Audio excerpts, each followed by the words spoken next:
Hey guys, my name is Tito. I make videos on personal finance on my other channel. On this channel, I talk about other things, like today when I'll be reacting to episode 5, season 7 of the best web series out of Africa, Skinny Girl in Transit.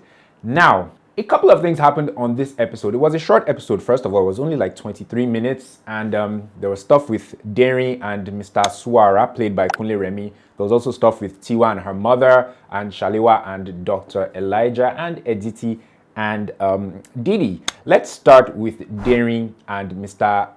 Suara, played by Kunle Remi. With each new episode, this whole thing with Derin wanting to have a child just gets more and more complicated, and it seems like there are just more questions that arise. Now, she's not summoned to the hospital, but she goes to the hospital because she thinks she's been slammed with a very hefty bill for Mr. Suara's broken nose, which she was kind of responsible for. Anyway, she goes there and she starts considering him to be her potential sperm donor because she looks at, she doesn't even see his abs. She just sees him kind of with his shirt off, but he's wearing his vest. Of which, why is your shirt off when it's your nose that has a problem? Why? And also, was that the same day that the incident happened? I was kind of lost with that. But my point is, with this whole thing of Derin wanting a child, first of all, we still don't know why all of a sudden she wants a child. Secondly, there seems to be an issue with her selection criteria and process for this potential sperm donor, because typically when a woman wants a sperm donor, for insemination and to have a child, she looks at things like the donor's IQ, his looks, health background, and family history, those kind of important things. But with Derry, what's her selection criteria? She's looking at abs, and it seems very off and very problematic. There's just several things wrong with Derin's selection process for this potential sperm donor. Also, Mr Suara, he seems very uninterested in Derin and what she has to offer. He has money because he paid his 1.2 million naira bill for his broken nose, which is a lot of money for a broken nose, but I don't know how much these things go for. But he has money. He's also didn't seem to be attracted to Derin. So how is Derin going to get him on board to be a sperm donor? Which is another thing. How does Derin want to get inseminated? Is she going to go to a lab with the donor? Is the donor going to drop a sample? Or is Derin going to do it the old-fashioned way? Because if she's going to do it the old-fashioned way, then why is she looking at Suara that way and being attracted to him? The whole thing with Derin just seems, there are just holes in the entire thing, and it's very problematic. And with each episode, there seem to be more questions. I'm going to need that episode where they're going to sit down with Derin and get to the bottom of this choice that she's trying to make, which I think is a horrible choice.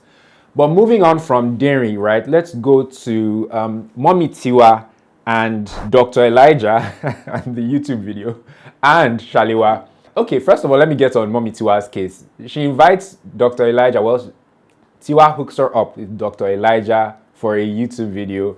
And I mean, Mummy Tiwa's YouTube career has apparently taken off because she got that endorsement thing with the waist trainer, whatever, earlier in the season. But I don't think she's doing YouTube well, because she ended the video with Dr. Elijah and she didn't do the needful. She didn't do what us YouTubers always do in our videos and tell our viewers to like the video, to subscribe to her channel, and to share the content with anyone who she feels may like it. It's YouTube protocol, and she didn't do it. Maybe she's got hundreds of thousands of followers and she doesn't need to do all those things. But for smaller YouTubers like myself, we still need to do those things. So guys, on that note, please remember to like this video by clicking on the like button, and subscribe to this channel as well by clicking on the subscribe button. It's very important. And feel free to share this video with fellow Skinny Girl in Transit fans. Okay? So yeah, Mummy Tiwa should have done something like that.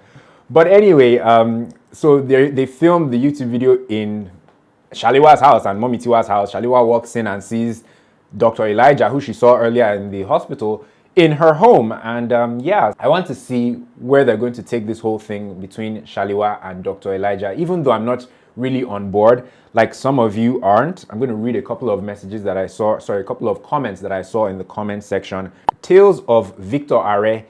This person says, I want Shalewa to heal very well before going into another relationship, I beg. And I do agree. Shalewa needs time, to herself to figure things out. Miniola O says, they should allow my Shalewa heal. It's when, it's when you want to heal that plenty boys will be flooding in the exact time you want to say, me, myself, and I. Men will just be trooping in. Shalewa, keep up, no lose guard. Oh. And I really do agree. Shalewa needs some time to, figure herself out. Because when you're constantly in a relationship, you no longer know what it's like to be attached to somebody. Your identity is so closely tied to another human being, and that is not healthy at all. I think she needs time to figure herself out and continue with therapy and be happy being by herself or being an individual before jumping into another relationship. We also did see Shalewa's bestie Tito on this episode. Have you guys forgiven Tito? You guys should forgive Tito. Eva Ibiam has really bought market with you guys because you guys really don't like Tito. Eva is the actress who plays Tito on this series. By the way, Eva is in another Ndani TV show called Love Like This. It came out not too long ago.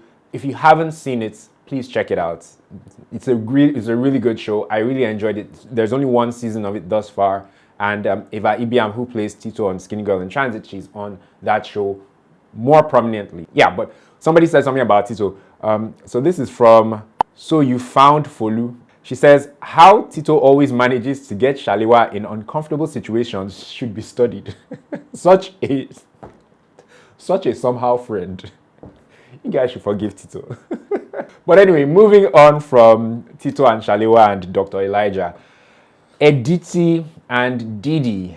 We see Didi in Editi's house, waking up, they're about to have breakfast, then Editi's uncle comes, and then there's this whole thing of, you people are living in sin, you're not married, but you're cohabiting, right? Before I talk about the cohabiting thing, I was surprised that Editi didn't react or respond to what Didi said about not having kids. I expected him to be cold, or to at least to say why he wants children and try and maybe convince Didi for them to just have that conversation. But apparently they don't have the conversation, and it's almost like business as usual, which gives the indication that having children with Didi is not as big a deal as I thought it was for Editi, but who knows, maybe further on in the season it will be brought up again. But I was hoping that they'd explore it and they'd have that conversation. But moving on to Editi's uncle, who caught them living in sin, essentially. He made a very, very good point, because it didn't even dawn on me until he said it. Editi and Didi have moved in together because their wedding planning or wedding preparations are at like a stalemate or have reached like a stumbling block, and they're on pause because both families are unable to agree regarding the wedding. And what Editi's uncle was getting at with the whole living in sin thing is that he asked them how far with the wedding, and they responded that you people don't want to agree now. And he said something very important. You can just make your own plans, make your own arrangements, and then tell your families, and whether if they show up or they don't show up, that's on them. And that is so true, and it is a very common thing with wedding planning and couples just planning to settle down, especially in Nigeria, where families are holding things back. And trust me, I know a thing or two about that, because somebody very dear to me is planning to get married this year, and they're experiencing similar things where family members are just slowing things down, and yeah, I'll leave it at that, but it is very true. If a couple is able to just make their own plans and involve external parties as little as possible, then do that, because if not, external parties will just slow you down and pull you in all sorts of directions. But coming to cohabiting and living in sin, it was just so funny the way Editi's uncle phrased that thing, living in sin. And he was right, and I don't think Editi is setting a good example for his children by cohabiting with his fiancée. Because further down the road in the future, if his daughter or his son want to go and live with their boyfriend or girlfriend, he can't say anything. Nor would Didi won't be able to say anything as well if at that time she becomes their stepmom, because when a few years earlier they were cohabiting. So I don't think he's setting a good example for his kids. And living in sin, in fact, that's the question for the day. Let me end that. Let me end this video with that. Cohabiting with your boyfriend or your fiance, just cohabiting before marriage, What do you guys think about it? Are you for it? Because there have been arguments for cohabiting and there have been arguments against cohabiting. What do you guys think about cohabiting, right? Are you for it? Do you support it, or are you against it? Do you see the merits of it, or do you think that it should never happen, that a couple should live together once they are married for real, for real? What do you guys think? Let me know in the comments down below. That's the question of the day.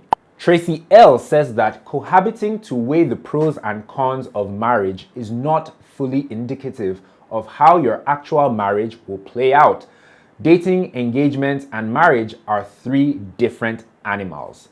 So true.